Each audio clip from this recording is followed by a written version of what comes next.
Hundreds of people in the valley say they are hearing voices in their heads. And those voices are being transmitted by microwave or other methods. Well, several viewers asked us to investigate what they call electronic harassment. KMIR 6's Angela Monroe joins us now with what she's discovered. Angela. Electronic harassment, synthetic telepathy, voice-to-skull technology. Chances are you haven't heard of these terms, but after searching the internet, I found dozens of websites dedicated to the phenomenon and several Valley residents who say they're victims.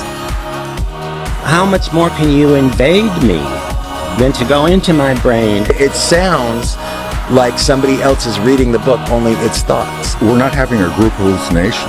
This is actually something that's happening. These men all live in the area, didn't know each other before the voices started, and say someone is playing mind games with them. Mostly it's a lot of derogatory comments about whatever you're thinking about. Only time I ever had a whole sentence, he said, "This is not about you," which just frosted me.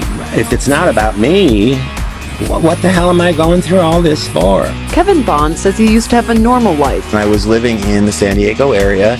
I was clipping for a federal judge, and I noticed that I was being followed by a whole bunch of people. According to the websites, what Bond is describing is called gangstalking. He moved to Palm Springs to escape. I started hearing, as you'll hear, hearing voices, and what they'll call voice-to-skull or microwave hearing. Bob Stansfield says his experience was similar and started a decade ago. They were active and following me around here, and I started hearing the voices a little bit after the vehicular stalking. Randall Ringer says the voices started when he was undergoing chemotherapy. The first thing that was said was Randall Ringer. And I sat up straight and I went into the bathroom, and I looked in the mirror.